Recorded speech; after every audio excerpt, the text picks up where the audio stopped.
bad for you guys. You guys are being taught that your highest virtue is to be harmless.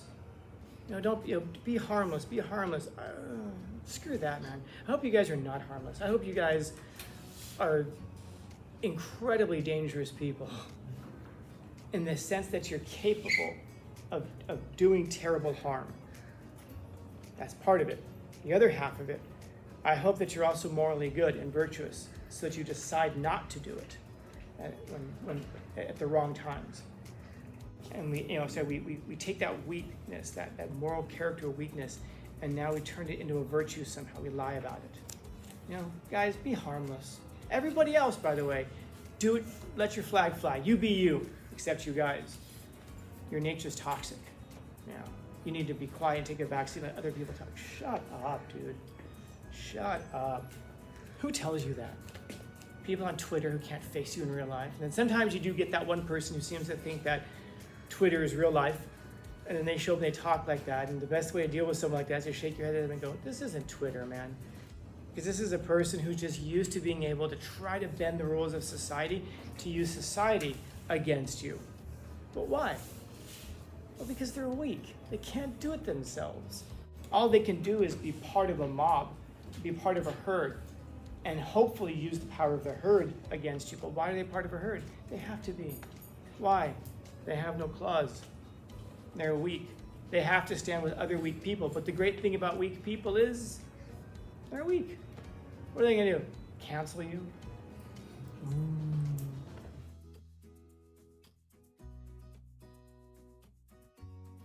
I ask you then, if you're a weakling and you don't even have claws, nothing to protect yourself with, and you avoid violence, or you avoid violence, are you good?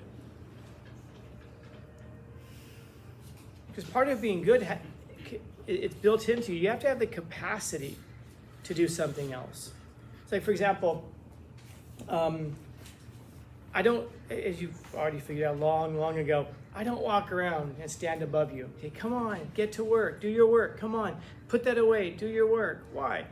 Because if it's not who you are, it's not who you are. I don't find out who you are by standing above you and telling you what to do. If you have no option except to do your work, at the end of all of it, I wouldn't congratulate you and go, oh my gosh, you got everything done, I'm so proud of you.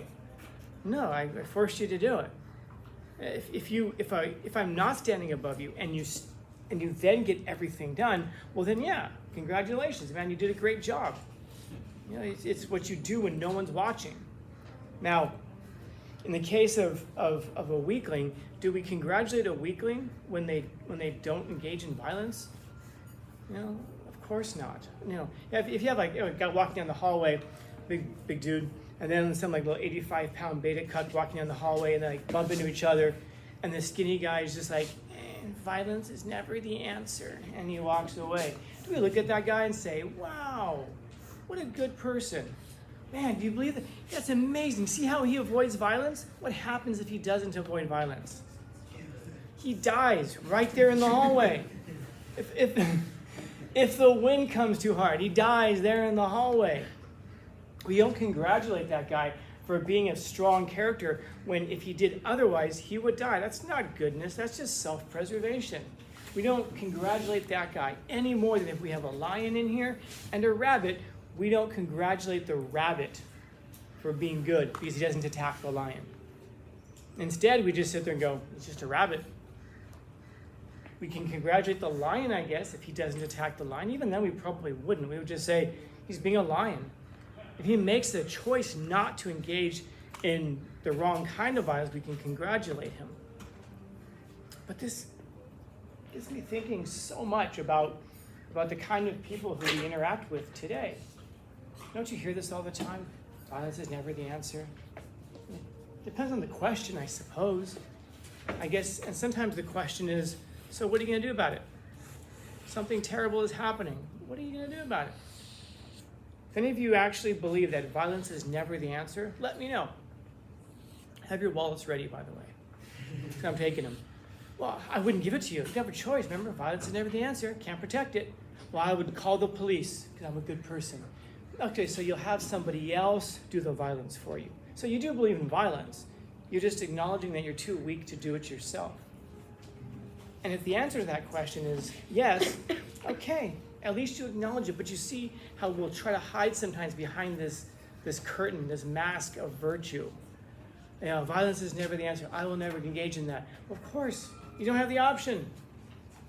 If you're a big, strong person and you refuse to engage in violence, well, it's probably still bad because there are times when violence is necessary. If someone comes through that door shooting, and I hope that you guys over here are not pacifists. I hope you guys believe that sometimes violence is the answer. Otherwise, we're all going to die in here. And it's one thing to die for your own principles. It's something completely else to have a room full of us die for your principles. So the point that I'm making is that when you look at the world today, especially our culture today,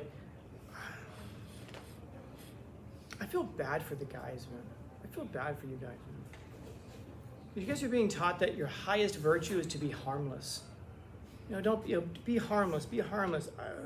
Screw that, man. I hope you guys are not harmless. I hope you guys are incredibly dangerous people in the sense that you're capable of doing terrible harm. That's part of it. The other half of it, I hope that you're also morally good and virtuous so that you decide not to do it at the wrong times. Going back to the stuff that we talked about with the persona and the shadow. You all have a shadow. I hope that what's in your shadow is the capacity to protect and defend the things that are important to you. Stuff that you have, I suppose, your character, your loved ones, friends, family, significant others. I hope that you all have a demon inside of you. I hope you all have a monster inside of you. No, not a demon, but a monster inside of you, such that when it becomes necessary, not if, but when it becomes necessary, that you're capable of doing terrible harm. And you all have a capacity for doing it, whether you recognize it or not. You all have the capacity to do little things of harm. So you could, spread rumors about people. You can get back at people. That's kind of behind the back, kind of, weakling stuff. But you see how it is that we mask that virtue, and we take that weakness, that moral character weakness, and now we turn it into a virtue somehow. We lie about it. Guys, be harmless. Everybody else, by the way, do it. Let your flag fly. You be you, except you guys. Your nature's toxic. You need to be quiet and take a backseat and let other people talk. Shut up, dude. Shut up. Who tells you that? People on Twitter who can't face you in real life. And then sometimes you do get that one person who seems to think that Twitter is real life. And then they show up and they talk like that. And the best way to deal with someone like that is to shake your head at them and go, this isn't Twitter, man. Don't walk away from them. Because this is a person who's just used to being able to try to bend the rules of society to use society against you. But why? Well, because they're weak. They can't do it themselves. Those people who come along and tell you, you can't make that joke, that's not funny. Yeah. Those people who tell you that nothing's funny, ask them for a joke. Ask them to be funny somehow. What you're going to find is they have no sense of humor. It's one of the reasons they want to stop you from telling jokes. Why? Because that's how, in their minds, they get to control you. They can't control you any other way. All they can do is be part of a mob, be part of a herd, and hopefully use the power of the herd against you. But why are they part of a herd? They have to be. Why? They have no claws. They're weak. They have to stand with other weak people. But the great thing about weak people is they're weak. What are they going to do? Cancel you? I was telling a class one time that somebody one time pointed something out to me on Twitter, and I looked at it, and in short, there was a student who said something on Twitter about me, just said something to the effect of, he's funny, he's kind of a cool teacher, but he's not a very good teacher. He's not very good. And I thought, well, that's mean. And then there was like a whole bunch of replies after that, where essentially the first person said something like, sounds like someone failed. And someone was like, no, it's because, he wasn't clear about something, and somebody else said, he hands out the directions, he talks about it. So all these people were arguing on Twitter. The funny thing is that the person who showed it to me, that conversation happened 5 years earlier. I never saw it until 5 years after it all happened. And I was thinking about that, like how much did that Twitter exchange impact me? Not at all. Whether it was good or whether it was bad, none of it impacted me until 5 years later.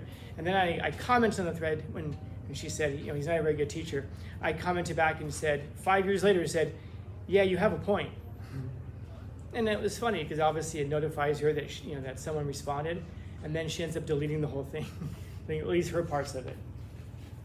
And my point is that if someone is up there and they say terrible things about you, you only notice it if you're looking at it. Other people can say what they want online, but the online world is not the real world. And being brave online does not translate into being brave in person.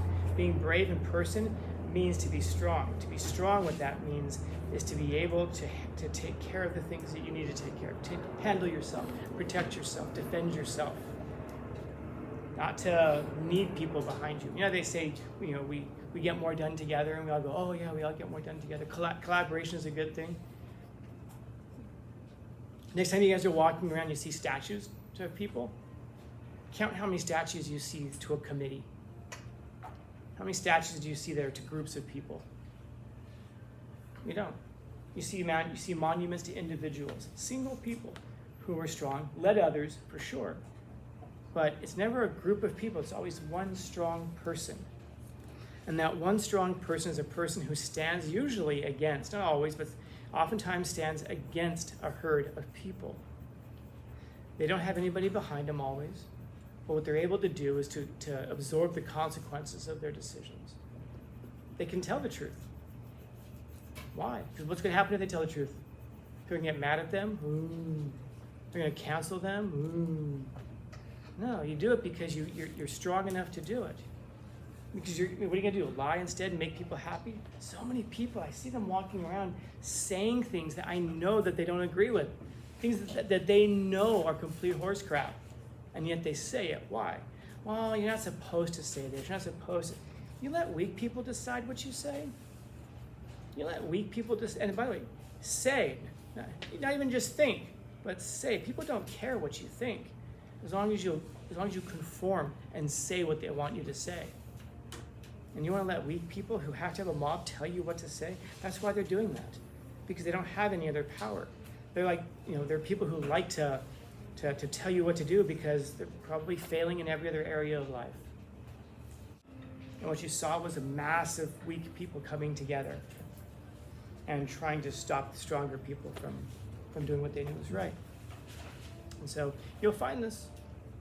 Good and evil, right and wrong, morality, where does that all come from? Oftentimes it comes from people who've never really thought about right or wrong morality, and they're trying to impose their own morality on you. Because it's easier for them to try to change the world than for them to change themselves. Because if they can change the world, they can get people around them to be obedient. But their strength will only be as far as their obedience. Your obedience, actually, sorry. And so, as Nietzsche says, I've laughed at the weaklings. They thought that they were strong because they had no claws. They thought that because they were harmless, because they wouldn't speak the truth, because they wouldn't talk back, that they were strong. Far from it. Far from it. Questions? Comments, concerns, complaints, criticisms, critiques?